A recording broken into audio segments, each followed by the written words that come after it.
अहमदाबादमधील अपघातग्रस्त विमानाचा black box सापडला। ब्लॅक बॉक्स मिळाल्यानं दुर्घटनेचं कारण समोर येणार आहे। विश्लेषणासाठी ब्लॅक बॉक्स दिल्लीला पाठवण्यात आलाय, तर दुसरा ब्लॅक बॉक्स अजून सापडलेला नाही। त्याचा शोध सुरू आहे। अहमदाबाद विमान अपघातामध्ये 265 जणांचा मृत्यू झालाय। यामध्ये विमानातील 241 प्रवासी तर विमान ज्या भागात पोहोचलं तिथल्या 24 जणांचा मृत्यू झालाय। या मृतांमध्ये राज्यातील 9 जणांचा समावेश आहे।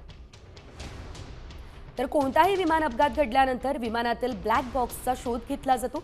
हाच ब्लॅक बॉक्स अपघाताची रहस्य उलगडण्यासाठी महत्त्वाचा ठरतो। या संदर्भातली अधिकची माहिती आपण ग्राफिक्सच्या माध्यमातून बघूया।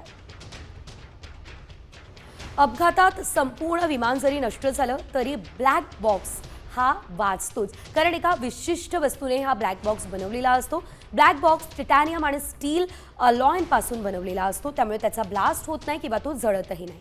सापडायला मदत व्हावी म्हणून त्याचा रंग चमकदार केशरी असतो। जर अशी कोणती दुर्घटना घडली तर तो ब्लॅक बॉक्स लगेच दिसावा म्हणून त्याचा रंग वेगळा असतो। ब्लॅक बॉक्समध्ये पायलटचं सर्व संभाषण सुद्धा रेकॉर्ड होत असतं। ब्लॅक बॉक्स ही एक प्रकारची विमानाची डिजिटल डायरी असते। विमानामध्ये नेमकं काय घडलेलं आहे, काय संभाषण झालेलं आहे, आतमध्ये काय घडलेलं आहे, हे सर्व काही ब्लॅक बॉक्समध्ये रेकॉर्ड होतं।